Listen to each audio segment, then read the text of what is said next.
Good morning everybody. सो आज हम trigonometry start करेंगे। हमने कुछ अलजेब्रा कुछ डिस्कस कर लिया ऑलरेडी। अब ट्रिग्नोमेट्री के कुछ चैप्टर्स हम कवर करेंगे। सो आज का चैप्टर है मेजरमेंट ऑफ एंगल, जो कि पहला चैप्टर है 11 का ट्रिग्नोमेट्री में। इसमें हम डिस्कस करेंगे positive and right negative angle, system of measuring angle, मतलब किस किस यूनिट से हम लोग एंगल मेजर करते हैं, उन लोग के रिलेशन आपस में, डिफरेंट यूनिट्स के कुछ थ्योरम्स होंगे और प्रॉब्लम्स होंगे। सो स्टार्ट करते हैं। पहले पॉजिटिव एंड नेगेटिव एंगल क्या होता है। हमें एक्स वाई प्लेन का कॉन्सेप्ट पता है क्या होता है। एक म्यूचुअली परपेंडिकुलर लाइन, एक एक्स वाई प्लेन में म्यूचुअली परपेंडिकुलर दो लाइन को अगर ऐसे ड्रॉ करें, एक्स डॉट वाई डॉट, जो कि ओ में इंटरसेक्ट करे, तो ओ को कहा जाता है ओरिजिन। और पॉजिटिव एक्स एक्सिस ये है, ये positive Y axis, negative X axis, negative Y axis, ऐसे। सो सपोज ओ एक्स के ऊपर हम एक लेते हैं पॉइंट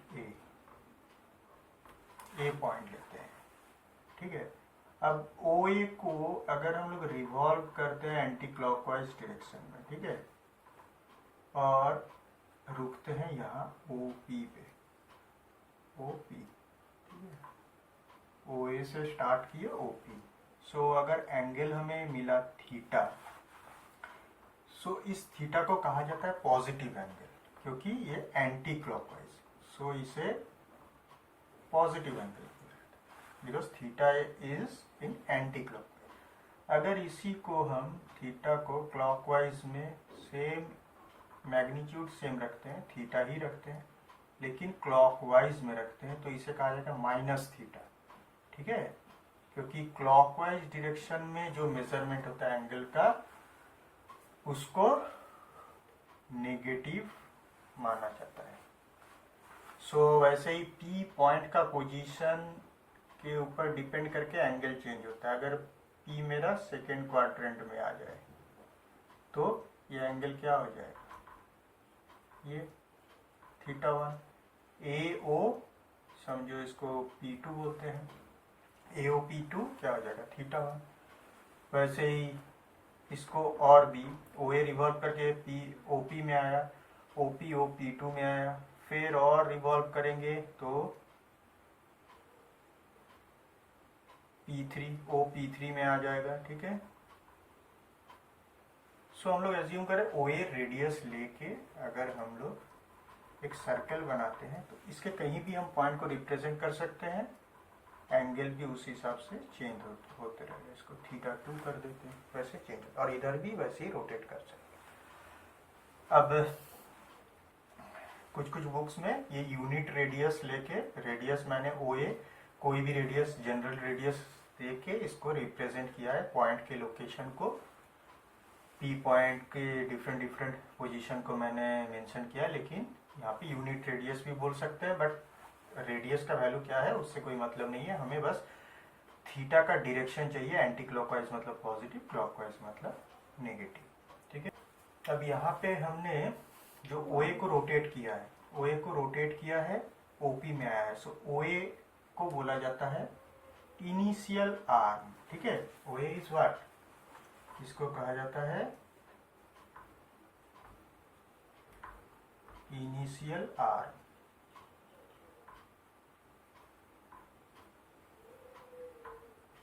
और इसको कहा जाता है फाइनल, और कहीं कहीं इसको टारगेट आर्म भी कहा जाता है, ठीक है। अलग अलग बुक में अलग अलग टर्म यूज करते हैं। सो ये हो गया इनिशियल आर्म, टारगेट आर्म, ये भी टारगेट, ये भी टारगेट, इनिशियल सिर्फ एक ही है यहाँ पे। अब एक चीज नोटिस करो, थीटा को अगर पूरा यहाँ तक 360 डिग्री रिवॉल्व करके और थीटा अगर हम लोग गए, मतलब थीटा ये जो है, इसको ओपी को फुल रोटेट करके फिर से अगर थीटा तक आए, तो पूरा एंगल थीटा का क्या हुआ, एंगल क्या होता है आफ्टर फुल रोटेशन, अगर सेम एंगल ये यहाँ पे डिस्क्राइब करता है। सो 360 डिग्री प्लस थीटा, क्योंकि full rotation around a point क्या होता है 360 डिग्री प्लस थीटा, वो सेम एज थीटा, क्योंकि 360 प्लस थीटा करने से भी पी का पॉइंट सेम रहेगा। वैसे क्लॉकवाइज में भी 360 अगर ऐड कर दे तो पॉइंट सेम ही आता है। माइनस थीटा था, एंटी क्लॉकवाइज में 360 आए, मतलब माइनस 360 और minus theta. So minus 360 minus theta जो होता है वो भी ये जो पॉइंट है सेम ही रहेगा। ठीक है, अब different system of measuring angles वो हम देखेंगे। अब जब ये सिस्टम ऑफ मेजरिंग एंगल्स का कॉन्सेप्ट नहीं था, तब लोगों को क्या पता था कि एक स्ट्रेट लाइन के ऊपर अलग एक स्ट्रेट लाइन अगर हम लोग ऐसे सीधे ड्रॉ करें तो जो दो एडजेसेंट एंगल होते हैं वो होते हैं वन राइट एंगल। ठीक है, ये पता था और ऐसे ही मेजरमेंट चलता था, वन राइट एंगल इतना, टू राइट एंगल इतना। बट जब और भी जैसे ये राइट एंगल कितना, ये सब, ये राइट एंगल थीटा, ये कितना राइट एंगल है, इसकी जरूरत पड़ी, तब थोड़ा उन लोग को प्रॉब्लम आने लगी कि 90 जो एक राइट एंगल है ये उसका कितना पार्ट है, ऐसे डिस्क्राइब करने में प्रॉब्लम आने लगी। तो उन्होंने क्या किया, एक राइट एंगल को पहले क्या कर दिया, डिवाइड कर दिया 90 पार्ट्स में। और हर एक पार्ट को सॉरी, हर एक पार्ट को उन्होंने एक यूनिट जो दिया उसको कहा डिग्री। एक राइट एंगल क्या हुआ, एक right angle is 90 degree. Degree का कॉन्सेप्ट तब आया। एक राइट एंगल मतलब 90 डिग्री। ये जो डिग्री आया, ये डिग्री को जिस सिस्टम ऑफ मेजरिंग एंगल में इंक्लूड किया गया उसको कहा गया सेक्साजेसिमल सिस्टम, और इसे इंग्लिश सिस्टम भी कहते हैं। वहाँ यहाँ क्या होता है, वन राइट एंगल को 90 पार्ट्स में डिवाइड किया गया, 90 डिग्री। अब फिर उनको डिग्री से भी जब स्मॉलर एंगल की जरूरत पड़ी तो उन्होंने क्या किया, डिग्री को 60 पार्ट में डिवाइड किया, ईच पार्ट को कहा मिनट, तो 1 डिग्री हो गया 60 मिनट। फिर एक मिनट को भी जब उनकी जरूरत और भी छोटे एंगल मेजर करने की हुई तो मिनट में डिवाइड किया, 1 डिग्री इक्वल टू 60 मिनट। ये है पूरा कॉन्सेप्ट डिग्री का कैसे आया, सेक्साजेसिमल सिस्टम, और इसे इंग्लिश सिस्टम भी कहा जाता है, और इसे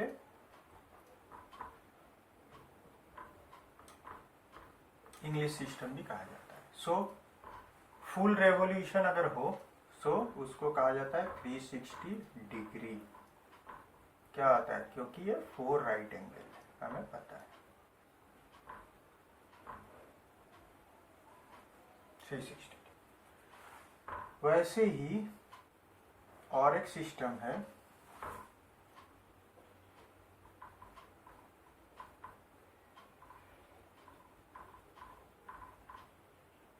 सेंटिसिमल सिस्टम।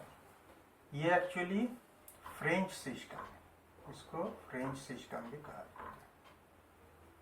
इस कॉन्सेप्ट में भी देखो, वन राइट एंगल पहले पता था, तो वन राइट एंगल में इंग्लिश सिस्टम में इसको 90 पार्ट्स में डिवाइड किया गया, ईच को डिग्री कहा गया, और फिर डिग्री को और भी जैसे जरूरत पड़ी इन्होंने डिवाइड कर लिया। यहाँ पे फ्रेंच सेंटिसिमल या फ्रेंच सिस्टम में क्या किया, उन्होंने वन राइट एंगल को ही डिवाइड किया, क्योंकि सबको वन राइट एंगल ही पता था। उन्होंने क्या किया, वन राइट एंगल को 100 पार्ट्स में डिवाइड किया, और ये यूनिट जो है उसको ग्रेड कहा गया, ग्रेड, G इज ग्रेड। ठीक है, इसकी जरूरत अभी हमें और नहीं है, ये हो गया ग्रेड, इसे कहा जाता है ग्रेड। अब फिर यहाँ पे ग्रेड को भी, जैसे एक ग्रेड, डिग्री से डेफिनेटली ग्रेड छोटा हो गया यूनिट। अब फिर एक ग्रेड को उन्होंने और भी जब छोटा, मतलब छोटे एंगल में डिवाइड करने की जरूरत पड़ी, उन्होंने भी मिनट बनाया। लेकिन यहाँ 100 पार्ट्स में डिवाइड करके एक एक पार्ट को उन्होंने मिनट बोला, तो एक grade equal to 100 minute, 100 minute, 1 minute equal to उन्होंने भी सेकेंड में डिवाइड किया, ऐसे 100 सेकेंड। और एक चीज़ है यहाँ पे, फुल रेवोल्यूशन कितना हुआ, 100 ग्रेड अगर हुआ एक right angle, so 4 times 400 grade is 4 right angle, मतलब फुल रेवोल्यूशन।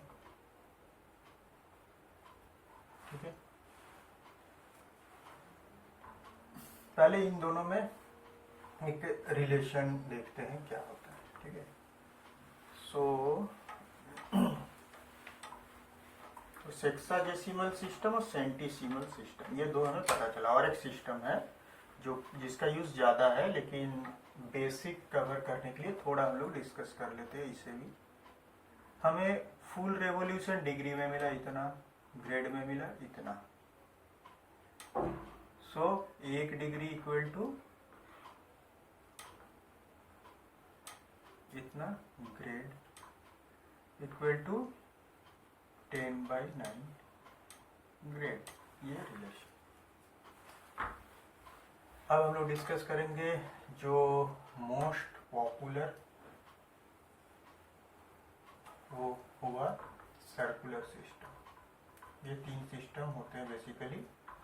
सो ग्रेड वाला किसी किसी बुक में रह भी सकता है, किसी में नहीं भी रह सकता है, वो उतना ज़्यादा इम्पोर्टेंट है नहीं, बट कॉन्सेप्ट वाइज हम लोग थोड़ा एक्स्ट्रा ऐड कर लिए।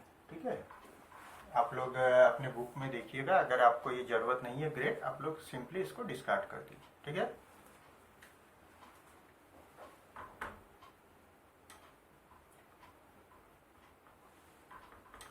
Y dot. तो अब यहाँ पे क्या होता है, सर्कुलर सिस्टम में, पहले सिस्टम है ये circular,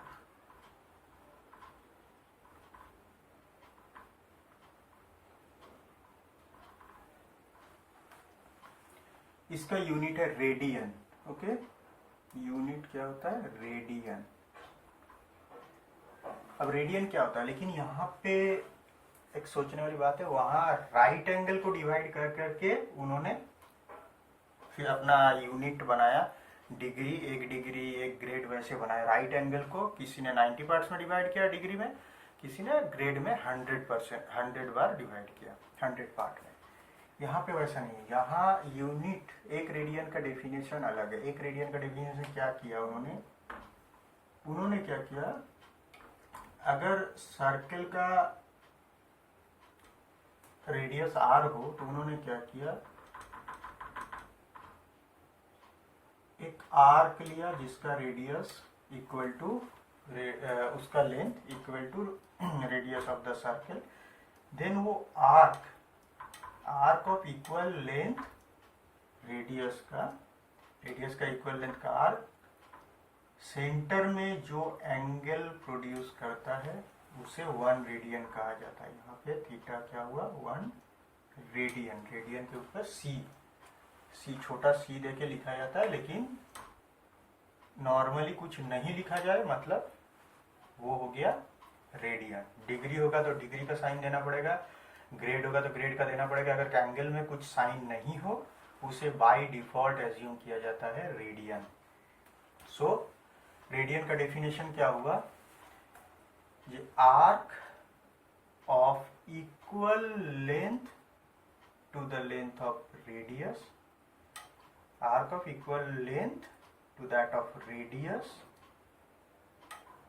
produces an angle which is called 1 radian, produces an angle at the center which is called 1 radian। ठीक है, सो यहाँ से 1 रेडियन का कॉन्सेप्ट आया, 1 रेडियन। ठीक है, एक थ्योरम ही मान सकते हैं, या एक प्रॉपर्टी या एक डेफिनेशन, कुछ भी बोलो, कि सरकमफरेंस ऑफ ए सर्कल जो होता है, हमें पता है इसका सरकमफरेंस क्या होता है, 2πr हम लोग बोल सकते हैं, लेकिन कैसे आया वो सरकमफरेंस बाय डायामीटर, इसको डिफाइन किया गया एक क्वांटिटी से, वो कांस्टेंट क्वांटिटी क्या है, पाई।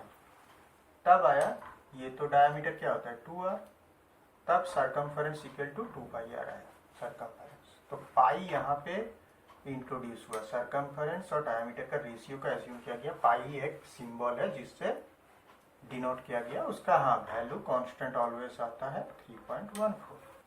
अब हम प्रूव करेंगे radian is a constant angle.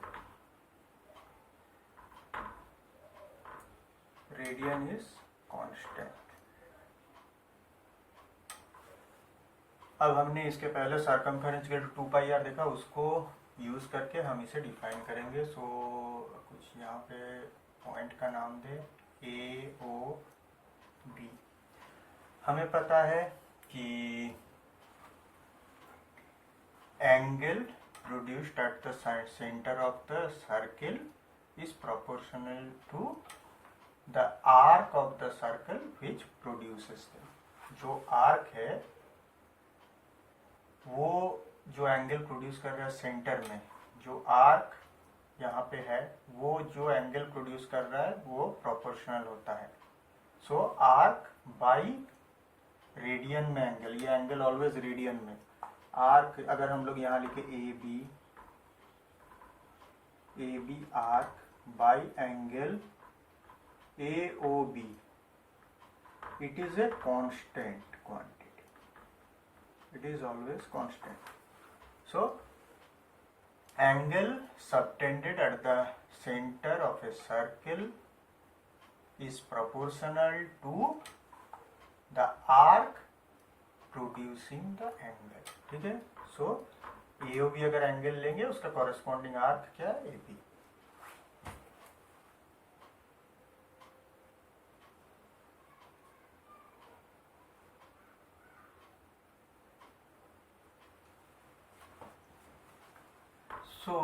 इसको हम लोग और क्या लिख सकते हैं, तब अगर हम लोग आर्क पूरा सरकमफेरेंस ले लें, मतलब 2 पाई आर अगर ले लें, तो एंगल भी पूरा लेना पड़ेगा। एंगल क्या होता है, पूरा एंगल क्या होता है, ये पूरा एंगल हमारा 2 पाई।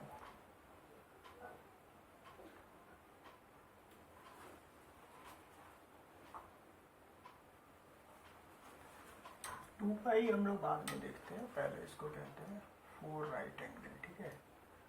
2 पाई हम लोग बाद में देखेंगे। 2 पाई पहले मैं, इसका 2 पाई होता है वो पहले मैं दिखाया नहीं हूँ, वो दिखा देंगे उसके बाद।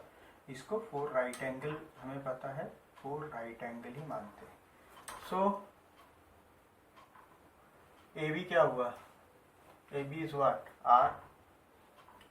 अब ए बी जब आर होता है, थीटा क्या हो जाता है, बाय डेफिनेशन, रेडियन का डेफिनेशन में अगर आर हो, रेडियस का इक्विवेलेंट अगर इक्वल अगर आर्क हो जाता है तो ये 1 हो जाता है, equal to 1 radian equal to 2 pi R by 4 right angle.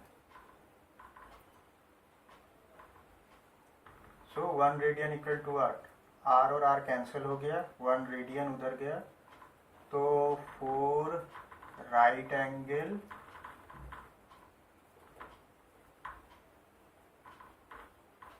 Into 1/2 पाई, मतलब 4/2 पाई का कैंसिल करके हम लोग 2/पाई इंटू 1 राइट एंगल बोल सकते हैं। So 1 right angle is also constant, 2/पाई भी constant, so 1 radian is a constant quantity prove हो गया। अब हम जो मैंने कहा कि 2 पाई होता है 4 राइट एंगल, वो डिस्कस करते हैं।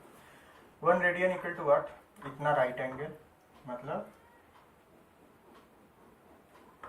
ठीक है 1 राइट एंगल। अब इसको रिवर्स कर देते हैं, 1 right angle equal to what, ये 1 राइट एंगल इक्वल टू यहीं से 1 रेडियन इक्वल टू इतना राइट एंगल, सो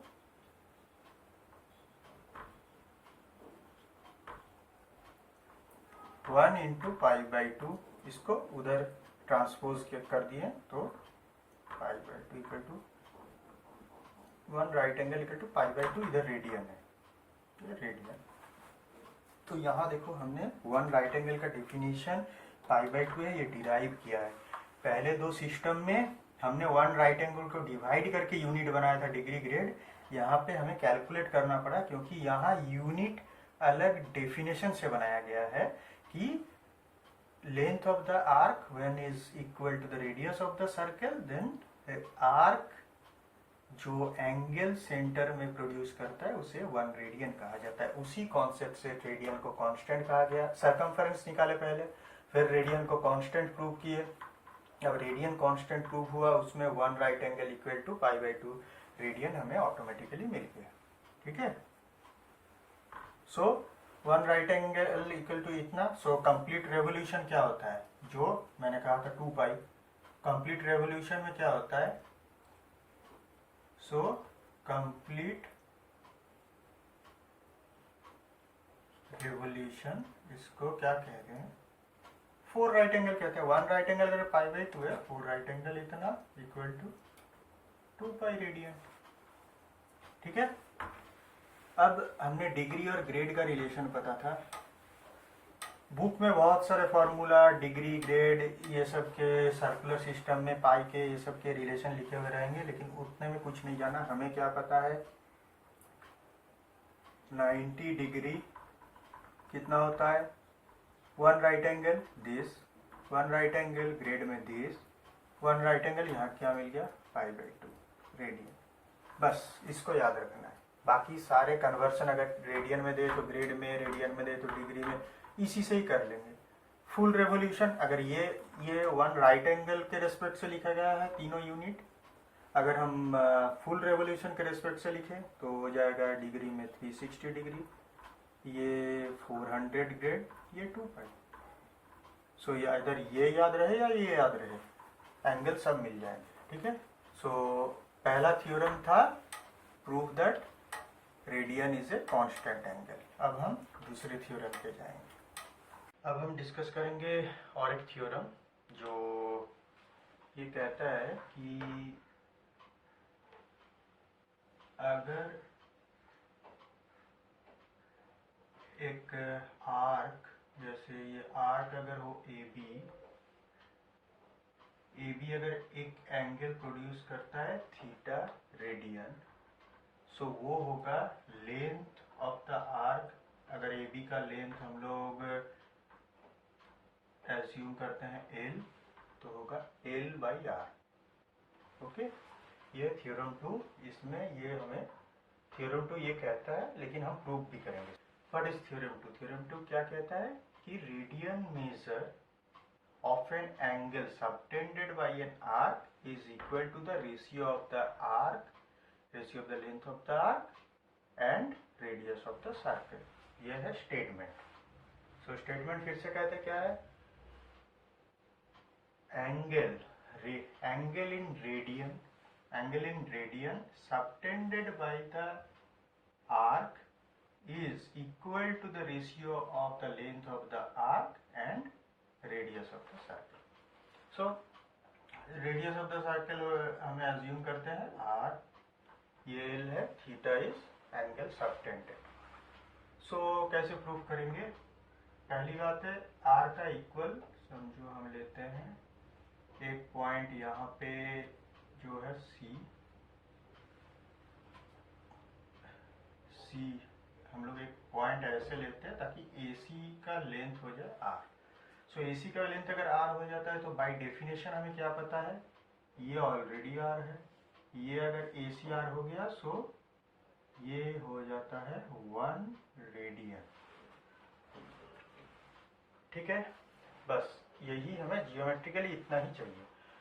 अब हम डायरेक्ट प्रूफ में आते हैं। हमें क्या पता है, ये ratio of the angle subtended at the centre of the circle by the arcs is equal to the ratio of the arcs subtending those angles or creating those angles।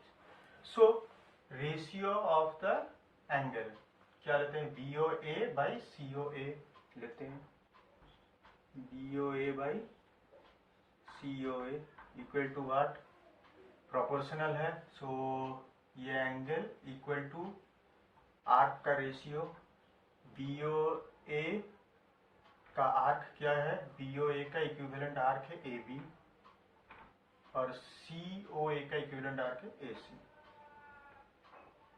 सो ये हो गया angle subtended by the arcs is proportional to the arc subtending them, और ऐसे भी बोल सकते हैं कि ratio of the angles subtended at the centre of the circle is equal to the ratio of the arc subtending them. दोनों का मतलब एक ही होता है कि proportional to the arc, angle is proportional to arc. So ठीक है, ये आया BOA मतलब थीटा रेडियन, COA तो बाय डेफिनेशन 1 रेडियन, AB का लेंथ हमने अज्यूम कर लिया L, AC का है हमारे पास R, so implies what, theta equal to L/R। ये सिंपल प्रूफ है, हो गया। ठीक है, इसके ऊपर बेस करके मैक्सिमम प्रॉब्लम रहते हैं इस चैप्टर के। अब हमें एंगल के रिलेशन पता चल चुके हैं, तो अब हम लोग कुछ प्रॉब्लम सॉल्व करते हैं। 60 डिग्री को हमें कन्वर्ट करना है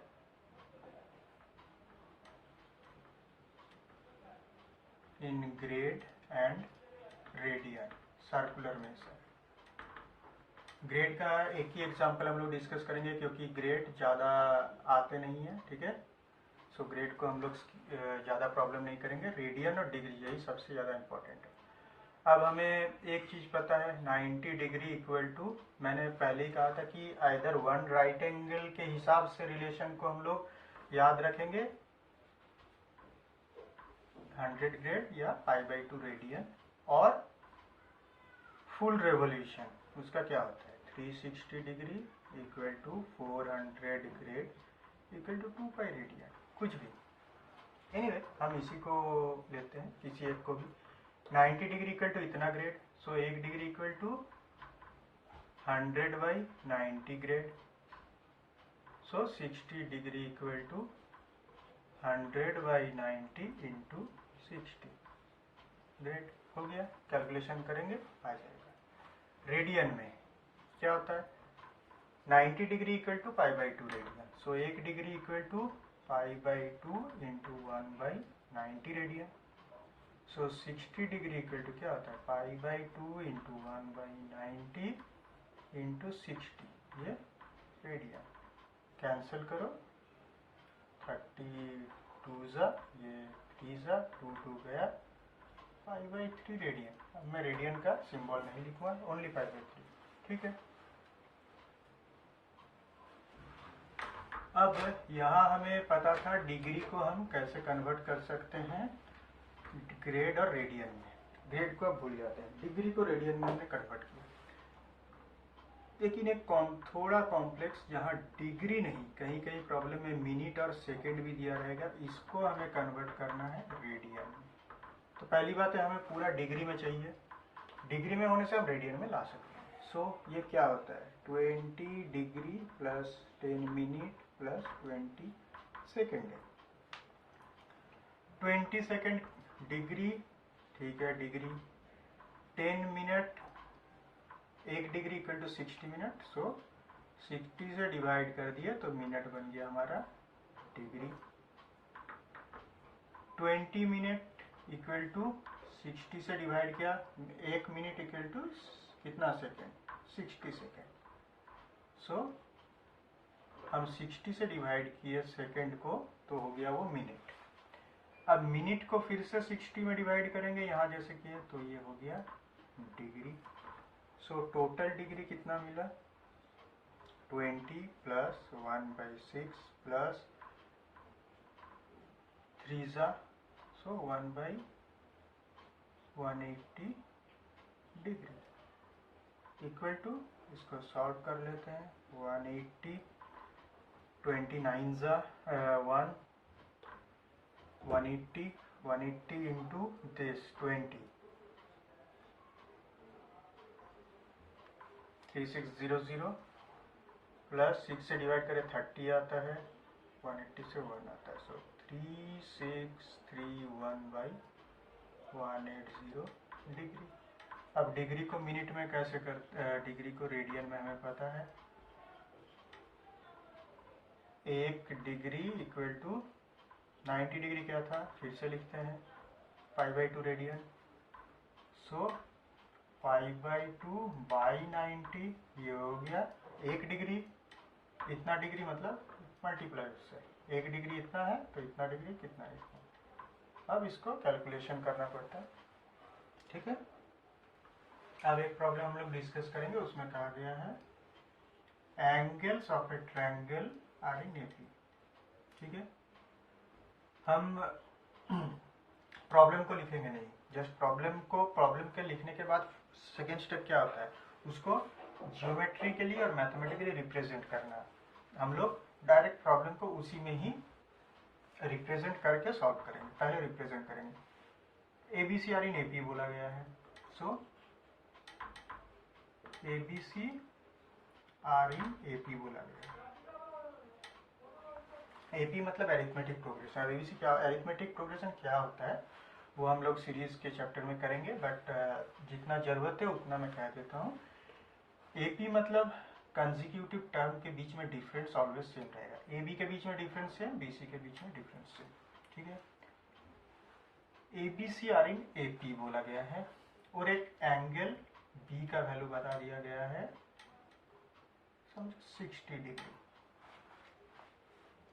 ठीक है। So find the angles.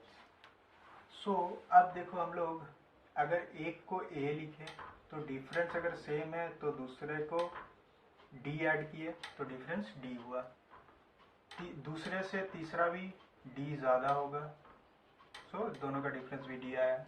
ऐसे एक्चुअली एंगल्स होते हैं। A अगर ये हुआ ये हो जाएगा B, ये हो जाएगा C। एंगल्स होते हैं ऐसे।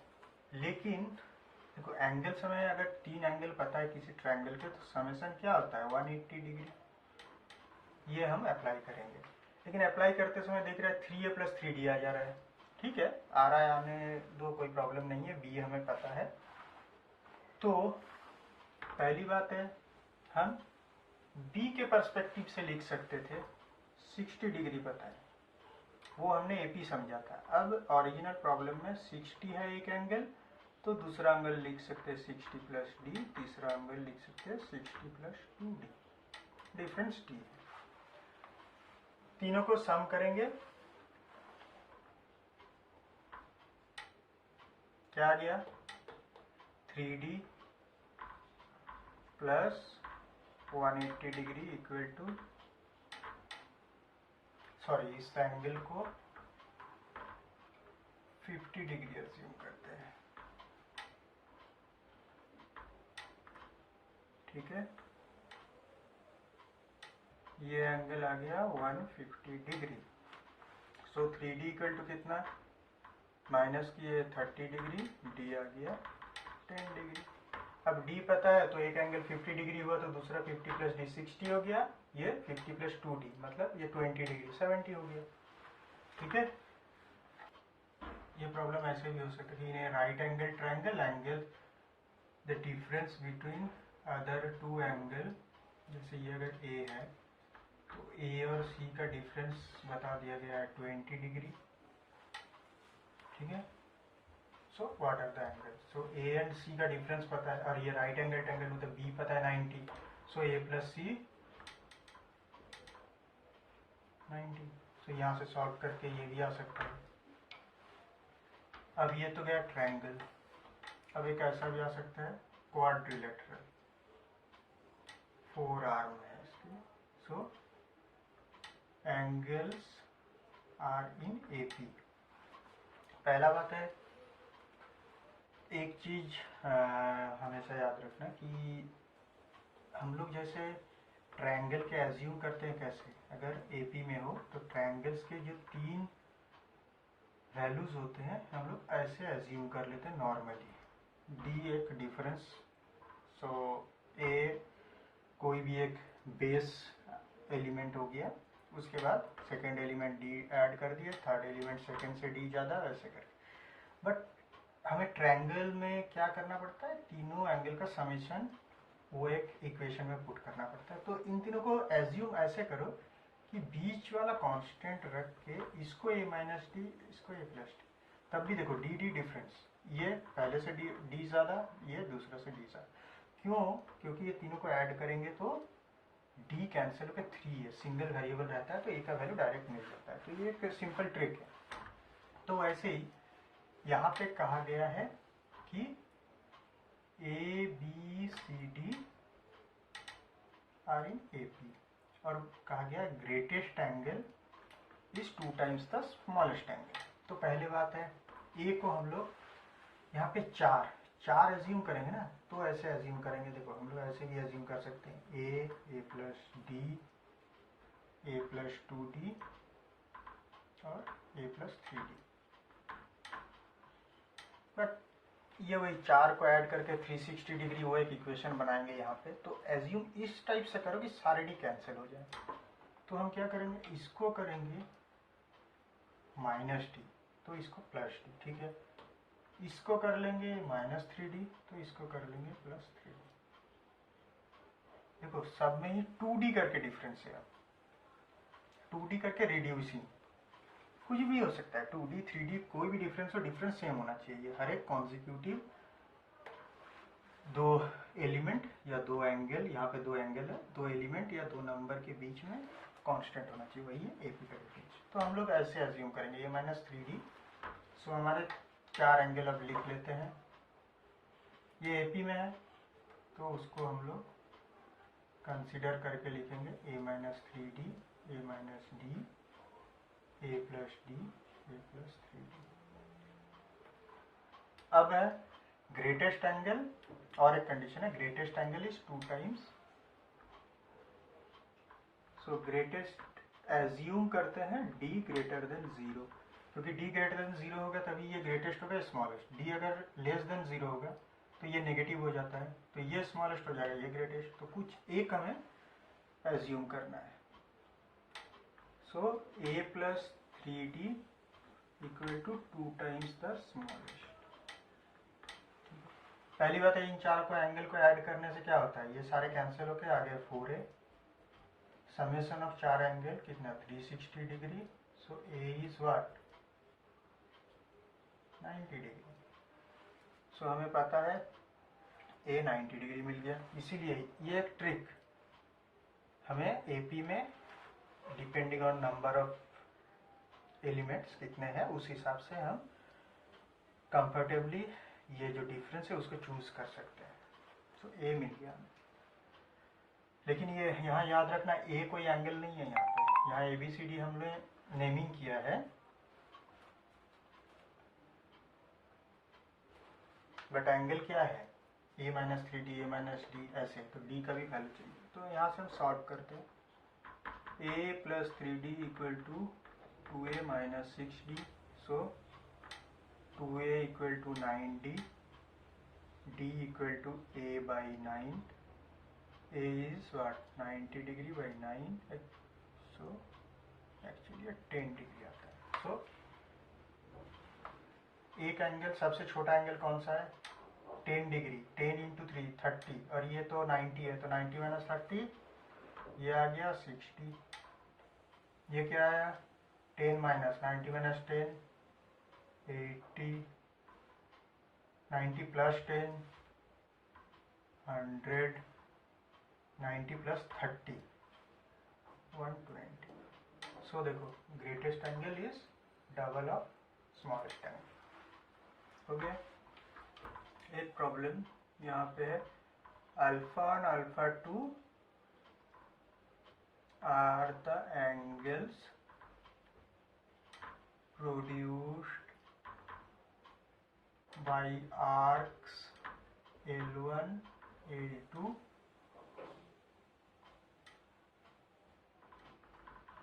in a circle of radius R1 R2 respectively, ठीक है। So what is the angle produced by arc L1 plus L2 in a circle। तो हम ये स्टार्ट करेंगे सॉल्यूशन।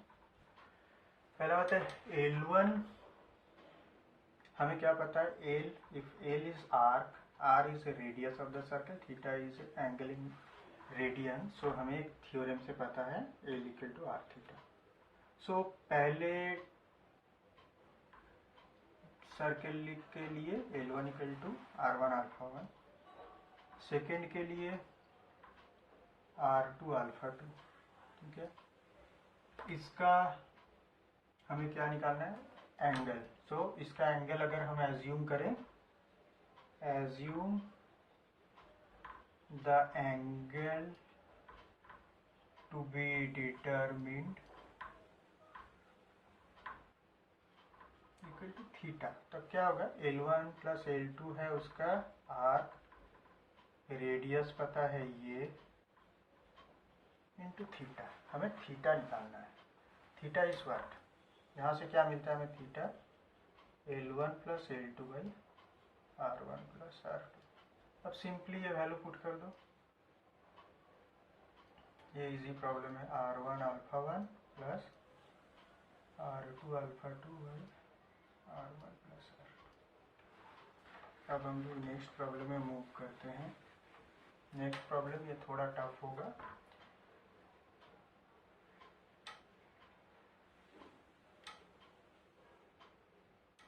समझे, ये एक ऑब्जर्वर O1 है, उसको सन का जो डायामीटर है S1 S2,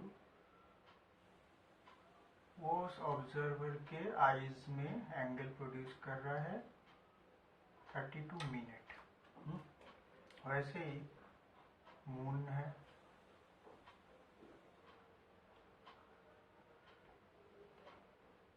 M1 M2 O2, इसको हम लोग इस पॉइंट को जो है S3 और यहाँ भी इसको M3 बोलते हैं। यहाँ पे एंगल प्रोड्यूस्ड इज 30 मिनट, और कहा गया है सन से ऑब्जर्वर का जो डिस्टेंस है O1 S3 is 360 times sun, moon से ऑब्जर्वर का डिस्टेंस जो है उसका 360 टाइम्स। तो हमें रेशियो निकालना है सन का डायामीटर बाई ये कितना होगा। हमने प्रॉब्लम नोट नहीं किया, प्रॉब्लम नोट करने में टाइम वेस्ट होता है। प्रॉब्लम को डायरेक्ट हम लोग जियोमेट्रिकली और मैथमेटिकली इक्वेशन फॉर्म में लिख दिए। क्वेश्चन भी हम लोग इक्वेशन फॉर्म में क्या क्वेश्चन है वो भी नोट कर दिए। तो हमें S1 S2 by M1 M2 जाना है। एक चीज़ यहाँ याद रखो, ये एंगल है ना 1 डिग्री से भी कम है, बहुत स्मॉल। एल क्या है, L equal to R theta होता है। वन थीटा बहुत स्मॉल होता है ना, सो ये डिस्टेंस के पर्सपेक्टिव में, आर के पर्सपेक्टिव में ये एल बहुत छोटा है। थीटा क्या होता है, क्या हुआ, एल बाई आर। अब आर बहुत बड़ा है, एल बहुत छोटा है कंपेरेटिवली, तभी तो थीटा बहुत छोटा हुआ। Theta is very small, so L is very small compare to R. So ये एल इतना स्मॉल है, तो ये आर के जगह हम लोग डायमीटर लेके भी कैलकुलेशन करें तो उससे कोई फर्क नहीं पड़ता, माने इतना कम फर्क पड़ेगा कि वो नेग्लिजिबल है। तो इसलिए डायमीटर को ही यहाँ आर्क के जगह हम लोग एज्यूम करके ये प्रॉब्लम सॉल्व करना पड़ेगा, ठीक है। सो यहाँ क्या होगा, डायमीटर मतलब वही आर्क हुआ, S1 S2 equal to R equal to O1 S3, यहाँ पे हो गया arc radius into 32 minute. Similarly यहाँ भी M1 M2 डायमीटर को ही आर्क एज्यूम करके O2 M3 इंटू 30 मिनट। इन दोनों का रेशियो चाहिए हमें। सो S1 S2 by M1 M2 किए, क्या आया, O1 S3 O2 M3 into, ये तो यूनिट को लिखने की जरूरत नहीं है क्योंकि दोनों ही मिनट है, तो रेशियो हम डायरेक्ट ले सकते हैं।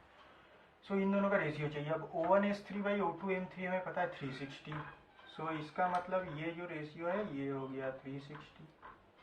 ये कितना है, 32/30। अब बस कैलकुलेशन करते हैं।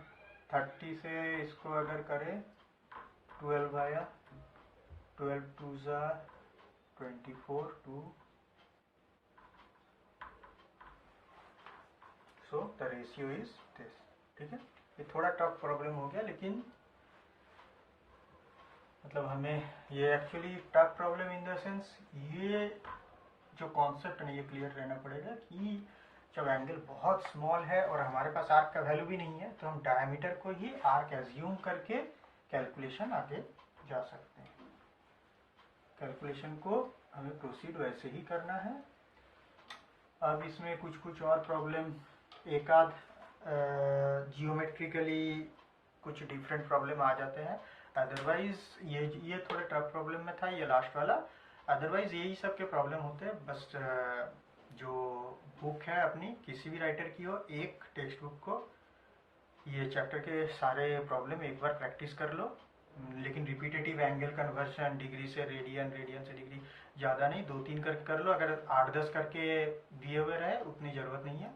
लेकिन हाँ, इस टाइप के जो प्रॉब्लम होते हैं, जो जियोमेट्रिकल सिग्निफिकेंस है जिनके, वो सब सारे करो प्रॉब्लम। ठीक है, थैंक यू।